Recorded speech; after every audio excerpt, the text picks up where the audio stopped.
Welcome to the first installment of Destroy the Evidence Book Club. And today I'm going to review or read a passage from Cormac McCarthy's Blood Meridian, or The Evening Redness in the West. Just to give you a little context, the book is about the Glanton Gang, and it's loosely based on historical facts, because the Glanton Gang did exist, and they roamed across New Mexico the turn of the 19th century, and they basically were commissioned to go and kill Comanches, and it's pretty brutal, pretty violent. And this, well, without further ado, I'll get straight into it. So they passed through a village, then and now in ruins, and they camped in the walls of a tall mud church and burned the fallen timbers of the roof for their fire, while owls cried from the arches in the dark. The following day, on the skyline to the south, they saw clouds of dust that lay across the earth for miles. They rode on, watching the dust until it began to near, and the captain raised his hand for a halt and took from his saddlebag his old brass cavalry telescope and uncoupled it and swept it slowly over the land. The sergeant sat his horse beside him, and after a while the captain handed him the glass. "It's a hell of a herd of something. I believe it's horses. How far off do you make them?" "Hard to tell." "Call Candelario up here." The sergeant turned and motioned for the Mexican. When he rode up, he handed him the glass, and the Mexican raised it to his eye and squinted.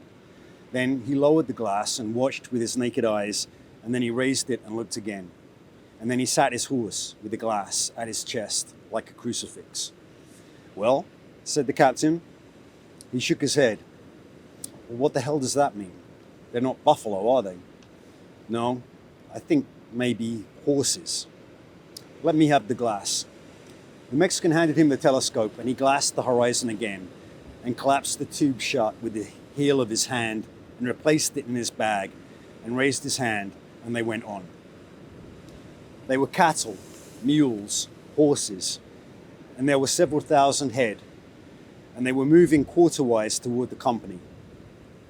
By late afternoon, riders were visible to the bare eye, a handful of ragged Indians mending the outer flanks of the herd with their nimble ponies, others in hats, perhaps Mexicans. The sergeant dropped back to where the captain was riding. "What do you make of that, Captain?" "I make it a parcel of heathen stock thieves is what I make it. What do you?" "Looks like it to me." The captain watched through the glass. "I suppose they've seen us," he said. "They've seen us." "How many riders do you make it?" "A dozen, maybe?" The captain tapped the instrument in his gloved hand. "They don't seem concerned, do they?" "No, sir, they don't." The captain smiled grimly. "We may see a little sport here before the day is out." The first of the herd began to swing past them in a pall of yellow dust. Rangy, slat-ribbed cattle with horns that grew a goggle and no two alike, and small, thin mules, coal-black, that shouldered one another and reared their mallet-shaped heads above the backs of the others, and then more cattle, and finally the first of the herders riding up the outer side and keeping the stock between them and the mounted company. Behind them came a herd of several hundred ponies. The sergeant looked for Candelario. He kept backing along the ranks, but he could not find him. He nudged his horse through the column and moved up the far side. The lattermost of the drovers were now coming through the dust, and the captain was gesturing and shouting. The ponies had begun to veer off from the herd, and the drovers were beating their way toward this armed company met with on the plain. Already you could see through the dust on the ponies' hides, the painted chevrons, and the hands, and the rising suns, and birds and fish of every device like the shade of old work through sizing on a canvas. And now too you could hear above the pounding of the unshod hoofs, the piping of the quena, flutes made from human bones. And some among the company had begun to soar back on their mounts, and some to mill in confusion, when up from the offside of the ponies there rose a fabled horde of mounted lancers and archers, bearing shields bedight with bits of broken mirror glass that cast 1,000 unpieced suns against the eyes of their enemies. A legion of horribles, hundreds in numbers, half naked or clad in costumes Attic or biblical, or wardrobed out of a fevered dream with the skins of animals and silk finery and pieces of uniform still tracked with the blood of prior owners, coats of slain dragoons, frogged and braided cavalry jackets, one in a stovepipe hat and one with an umbrella and one in white stockings and a blood-stained wedding veil, and some in headgear of crane feathers or rawhide helmets that bore the horns of bull or buffalo, and one in a pigeon-tailed coat worn backwards and otherwise naked, and one in the armor of a Spanish conquistador, the breastplate and pauldrons deeply dented with old blows of mace or saber done in another country by men whose very bones were dust, and many with their braids spliced up with their hair of other beasts until they trailed upon the ground, and their horses' ears and tails worked with bits of brightly coloured cloth, and one whose horse's whole head was painted crimson red, and all the horsemen's faces gaudy and grotesque with daubings like a company of mounted clowns, death, hilarious, all howling in a barbarous tongue and riding down upon them like a horde from a hell more horrible yet than the brimstone land of Christian reckoning, screeching and yammering and clothed in smoke like those vaporous beings in regions beyond right knowing, where the eye wanders and the lip jerks and drools. "Oh my God," said the sergeant. A rattling drove of arrows passed through the company, and men tottered and dropped from their mounts. Horses were rearing and plunging, and the Mongol hordes swung up along their flanks and turned and rode full upon them with lances. The company was now come to a halt, and the first shots were fired, and the grey rifle smoke rolled through the dust as the lancers breached their ranks. The kid's horse sank beneath him with a long pneumatic sigh. He had already fired his rifle, and now he sat on the ground and fumbled with his shot pouch. A man near him sat with an arrow hanging out of his neck. He was bent slightly, as if in prayer, and the kid would have reached for the bloody hoop-iron point, but then he saw that the man wore another arrow in his breast to the fletching, and that he was dead. And everywhere there were horses down and men scrambling, and he saw a man who sat charging his rifle while blood ran from his ears. And he saw men with their revolvers disassembled, trying to fit the spare loaded cylinders they carried. And he saw men kneeling who tilted and clasped their shadows on the ground. And he saw men lanced and caught up by the hair and scalped standing. And he saw the horses of war trampled down the fallen, and a little white-faced pony with one clouded eye leaned out of the murk and snapped at him like a dog and was gone. Among the wounded, some seemed dumb and without understanding, and some were pale through the masks of dust, and some had fouled themselves or tottered brokenly onto the spears of the savages, now driving in a wild freeze of headlong horses with eyes walled and teeth cropped, and naked riders with clusters of arrows clenched in their jaws, and their shields winking in the dust, and up the far side of the ruined ranks in a piping of bone flutes, and dropping down off the sides of their mounts with one heel hung in the wither's strap, and their short bows flexing beneath the outstretched necks of the ponies, until they had circled the company and cut their ranks in two, and then rising up again like funhouse figures, some with nightmare faces painted on their breasts, riding down the unhorsed Saxons and spearing and clubbing them and leaping from their mounts with knives and running about on the ground with a peculiar bandy-legged trot like creatures driven to alien forms of locomotion, and stripping the clothes from the dead and seizing them up by the hair and passing their blades about the skulls of the living and the dead alike, and snatching aloft the bloody wigs, and hacking and chopping at the naked bodies, ripping off limbs, heads, gutting the strange white torsos, and holding up great handfuls of viscera, genitals, some of the savages so slathered up with gore they might have rolled in it like dogs, and some who fell upon the dying and sodomized them with loud cries to their fellows. And now the horses of the dead came pounding out of the smoke and dust, and circled with flapping leather and wild manes and eyes whited with fear like the eyes of the blind, and some were feathered with arrows, and some lanced through, and stumbling and vomiting blood as they wheeled across the killing ground and clattered from sight again. Dust stanched the wet and naked heads of the scalped, who with the fringe of hair below their wounds and tonsured to the bone, now lay like maimed and naked monks in the blood-slaked dust, and everywhere the dying groaned and gibbered, and horses lay screaming. Pretty wild. And well, it's an interesting book.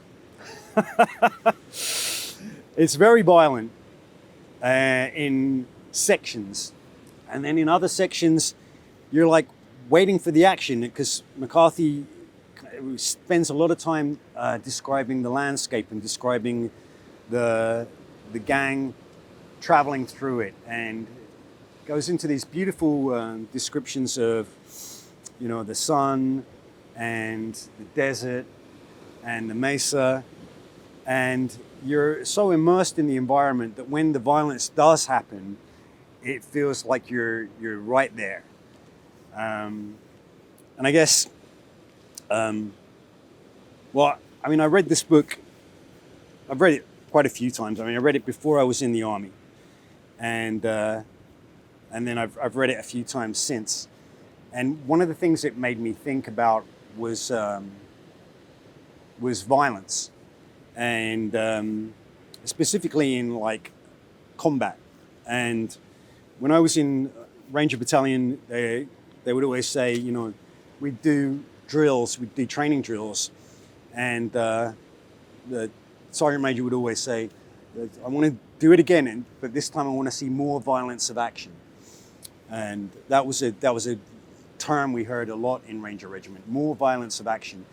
And the premise behind that being, you know, if you storm into a compound and surprise the enemy, the very fact that you're violent, you're screaming, intimidates people so that they'll submit. And that attitude in of itself is often enough to kind of win a battle. So there was good reason for it, but and it worked. But that was, you know, our lives day in, day out. When you're like you're a quick reaction force, you were on call, you know, 24/7. You could have to go anywhere in the world potentially to do like any kind of mission, you know, from like hostage recovery to airport airstrip seizures, you know, often at night. And so you're living in that state of mind, kind of ready to like bring up that violence of action. And that, like, after a while, it starts like, you know, you become that. And, you know, it almost, there was this kind of a sense of humor about it, that culture. Like I remember my senior medic, when it came time for me to like re-enlist, my contract was coming to an end. I went into his office and he had a big poster on the back wall of a picture he'd taken on his cell phone of a Taliban whose brains were blown out. And he made it into this big poster and it said, "Re-enlist, help kill Muslims." And, you know, that's like terrible when you say it, like now as a civilian, but at the time it was, you know, it was hilarious. That kind of like brutality and that kind of horror had a humor to it in that environment. You know, the more brutal you could be, the more violent you could be, you know, that would serve you well when it came to combat. And that was just a constant. You know, it was there. There wasn't room for weakness. It was all about cultivating that culture, that kind of brutality. And you know, one story I remember particularly that stood out to me was my sergeant Rangers used to work a lot with CAG, which is like Delta Force, and we used to support them.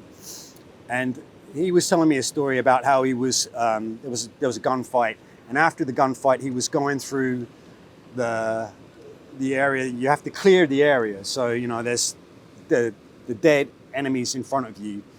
And if you pass, if you walk past them and they're behind you, and it turns out they're not dead, they're just injured. The Geneva Conventions, you're on a bound to then have to provide aid to them. They become a casualty. You have to, like, you know, provide medical care for them. You know, no one wants to do that because, one, it slows you down. Two, like, they're the enemy. And so as you clear the battlefield, you make sure that they're dead. Everything in front of you, even if it's lying down and motionless and looks dead, you make sure, like, 1 to the head, 2 to the chest. And so my sergeant's going through clearing 1 to the head, 2 to the chest, and he looks over to his side and he sees one of the CAG guys and he gets out a tomahawk. And so CAG, like, you know, specialized units like that, special forces units, they were often gifted things, you know, by the arms industry, by like private companies, in the hope that, you know, they'd use them, and it gave their equipment a certain, you know, what's the word? Like authenticity. You could say, oh, hey, this is used by special forces. So they were all gifted these tomahawks, and it became a thing for a while to, like, if you could get a tomahawk kill. You know, again, that sounds brutal, right? Like, you know, we don't want to think about soldiers going around killing people with tomahawks. We prefer to think about it cleanly as you know, like, well, you're killing them with guns and bullets. That's much more surgical. That's much nicer. We can get our heads around that. When you start thinking about somebody going around and, like, hacking somebody to death, it becomes a different image in your head. But it fits with the violence of action. You become this terrifying figure. And so anyway, the sergeant looks over to his side and he sees one of the CAG guys, and he's clearing, but he's using his tomahawk. And each dead body he comes across, he's straddling it, and he's going up with his tomahawk, and he's hacking it in the skull. And then he moves on to the next one, and he straddles the dead Taliban, and he's hacking it in the skull. And the sergeant looks over at him, and he's just, like, shaking his head, and he carries on. And then he sees him straddle one, and he lifts up the tomahawk to, like, hack him in the skull, and the dead Taliban isn't dead. And he bolts upright and screams. And the CAG guy is so freaked out, and he screams too. And there's this moment where they're kind of, like, locked in surprise. And then, bam, he comes down with the tomahawk and kills him. And, you know, like stories like that were, like, they were common and they were funny. And, you know, you tell somebody that now as a civilian and it's not funny and it's dark. And I think once you leave the military and you go into the civilian world, people don't get that. They think that that must have messed you up. And, you know, in some ways the opposite is true. That violence and those combat missions gave you a purpose, whether there was violence or not. That whole state of mind, the violence of action, you've got your buddies back. You know, that's all you have to think about is what's in front of you, kill it, make sure it's dead. And, you know, they've got this very kind of strong sense of purpose and identity. You know, like as a civilian, I thought, you know, life would be easy. And, you know, my peers went from being like the hatchet killer to, like, some overweight boomer telling me what pronouns I should be using. And that was harder of an environment for me to be in than the environment where it was all brutality and violence. The violent environment was easy because you were surrounded by it, you were immersed in it, and it kind of gave you this, like, very strong sense of purpose and identity. And, you know, when I read Blood Meridian after being in the army, I kind of, like, it tapped into that. You know, people describe this book as nihilistic, like it's meaningless violence, but it's not. It's actually the Blood Meridian.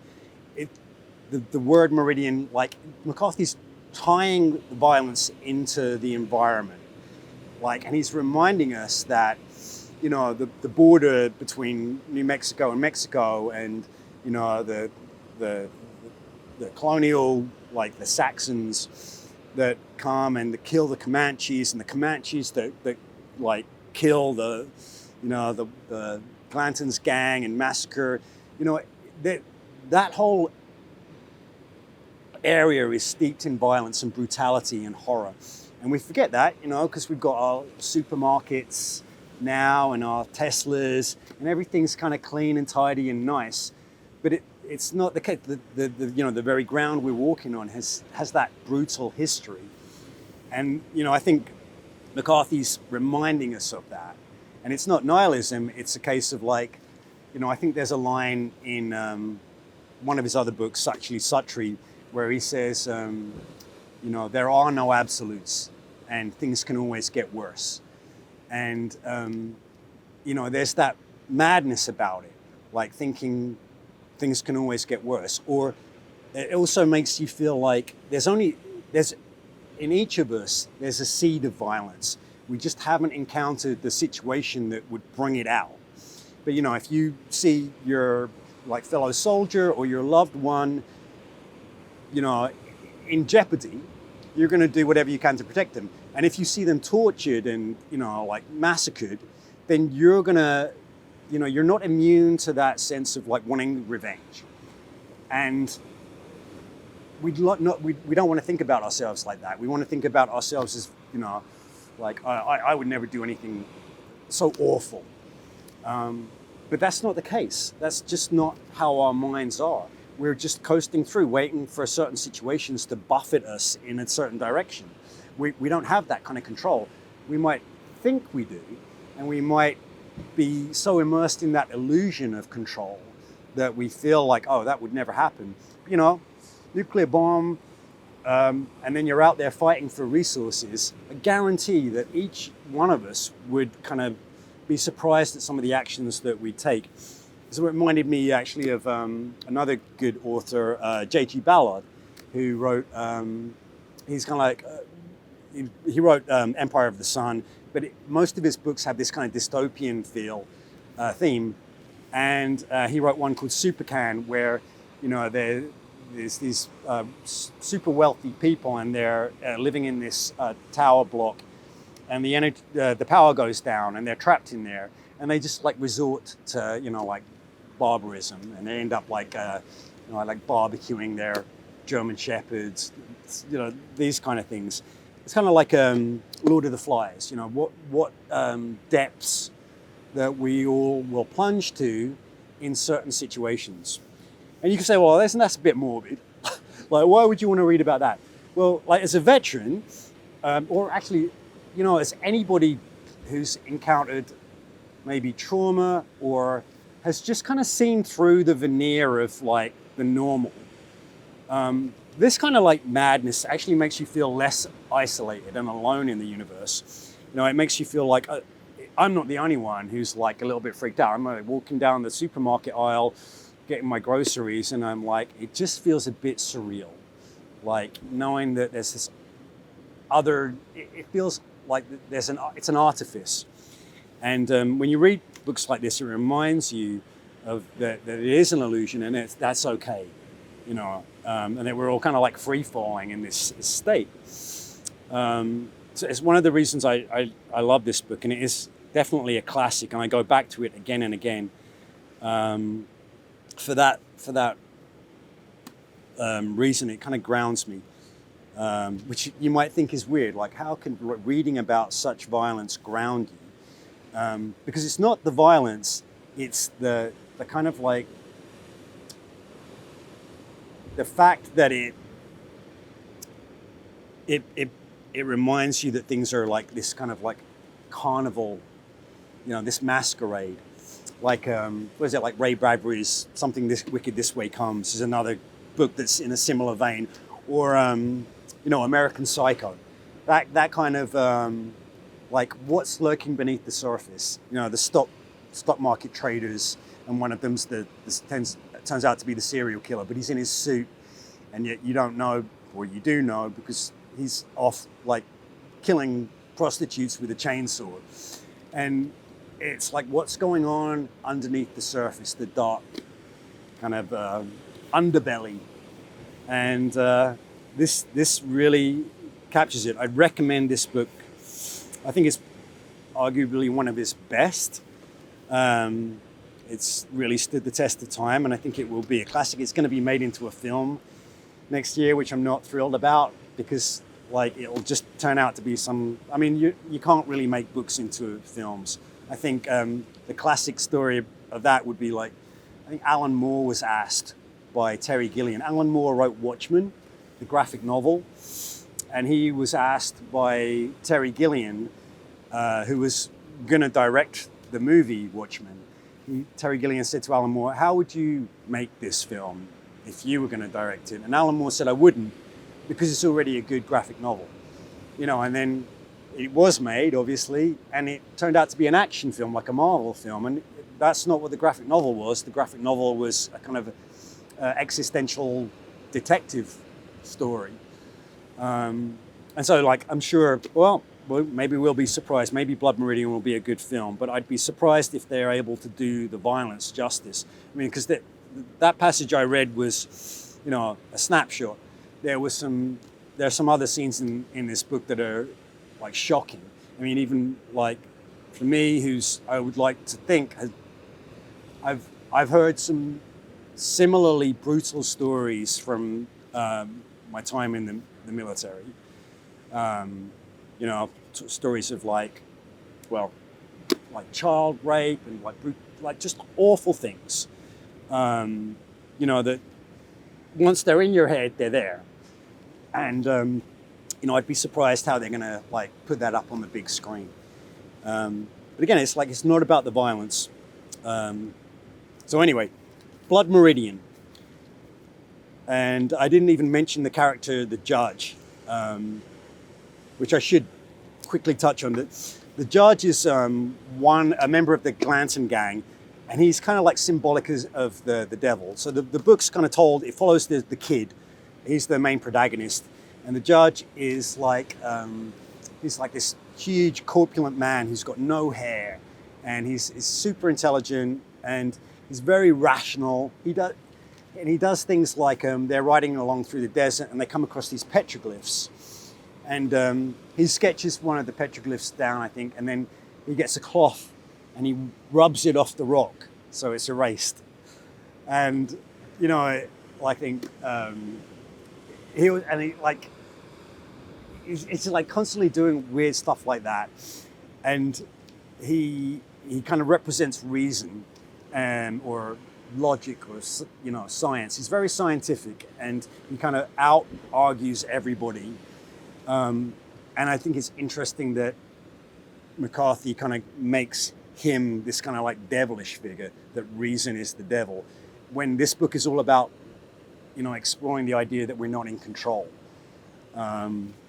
Anyway, so there's some amazing characters in it, and it's a really brilliant read. You know, it's one of those books where you start, and then once you get into it, you just read it through to the end. So, Blood Meridian, I thoroughly recommend it. Slashed her tires and has made threatening comments to her. She's concerned he might return. Forgive us at 32.